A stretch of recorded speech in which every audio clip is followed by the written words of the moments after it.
Hello, and welcome to this video tutorial on how to work with documents and contracts. We'll just go ahead and jump right into it here. To get to the documents and contracts section of the software, we'd come over here to the menu on the side, and we would click on Payments. We'd come up here to Documents and Contracts, and then we'd go down to Templates. And as you can see, I've already got my admission documents here. However, this would be blank on your interface. So to create a new one, we'd come over here to New, and we'd go down to Upload Existing PDFs. And then it opens up this dialog box here where we can either drag files in here or we can click on this and select the files. So I'm going to drag some files in here for now.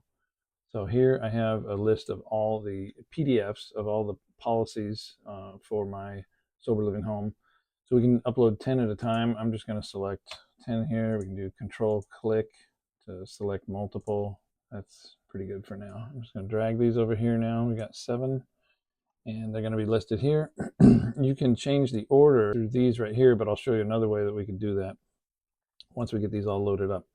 So it's going to take some time to process these files, but then once it does, it'll redirect us to Document Builder. And we'll show you that here in a second. All right, so here is the Document Builder. And up here, it's very similar to some of the other email template builders, the website builder, workflow builders, things like that. It's a very similar interface. We have the title of the document up at the top here. I'm just going to call this test document for now. We've got our save buttons over here in the upper right, and we've got our element and other tools over here in the upper left. So we can't drag the pages around here in this interface. We can add a blank page here, or over here we can add PDFs here. This actually just adds a blank page. We can delete this page, or we can add another file. Let's say we forgot one. We can add it here, or we can add it here in between these two pages. So that's how this delete here doesn't delete the whole document. It deletes just this page. So if you wanted to delete the whole document, you'd have to go page by page and do that. But as you can see, if we click this, it just opens up a blank page here. On this blank page, we can add elements like a text block. We can add an image. We can add a video. And as you can see, as I'm adding these, it pulls up the settings on the side over here. But product list, this is if you have products already loaded in or configured, and then a page break. So if you wanted to build a document, that's one way you could do it here, is to build it. But for documents that just require signature and so forth, like forms that just need to be filled out, it's best probably to just type them up in Google Docs, save them as a PDF, and then load them here. And once you do, then you can add these other fields down here. These are fillable fields, you can see. So up here, it needs the name of the resident. So I'm going to take a form or a text field block and put it up here. Then I can drag it down here. I can resize it like this. I can move it around, things like that. The little asterisk over here shows us that it's a required field. And currently it's configured to work with the primary signer, right? So to be filled by the contact. So we've got options here on this drop down. It's to be filled by the contact or the sender or me. So sender and me are the same one at this point, but you can enter a placeholder value, enter your full name, something like that. So you can add custom fields here as well. So if you have custom fields already configured. So, and down here, let's say signature, we want to add a signature block here. We can just drop that over here, and there we go. We could resize that. We could duplicate it. We could delete it. But I'm also going to add a date field over here, which it gives us one of those also. Drag that down here, and there we go.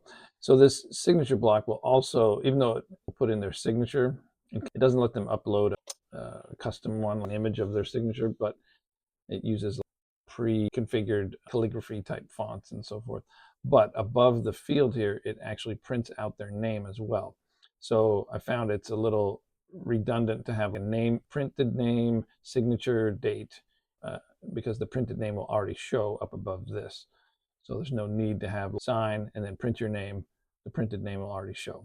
So, and then let's see, initials. If we needed to add an initials field, this is what that would look like.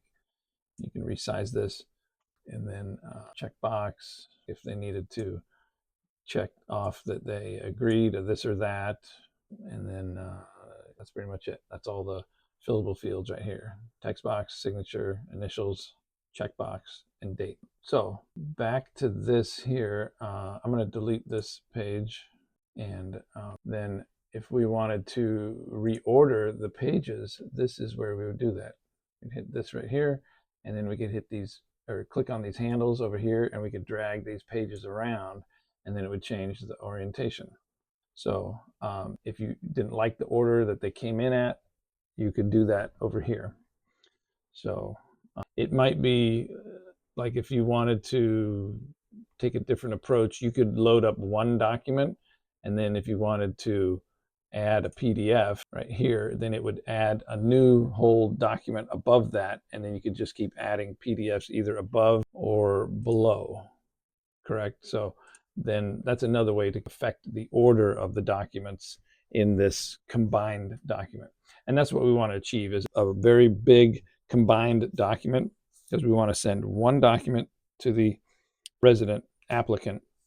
That way they don't have to open a document, sign it, open another document, sign it, open another one, sign it. They can just open one document, go through and sign everything, and then hit finish, and then it's completed. So what I found is a more simplistic, simplified way to do this.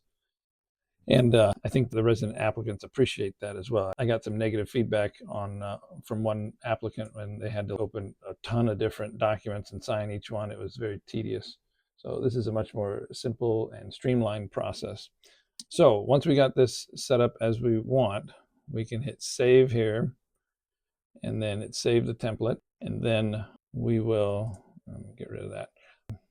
We can say use template, and this sets up the, I'm going to wait for this. So this sets up a new menu over here. It gives another option here for recipients where we can, and also payment settings too.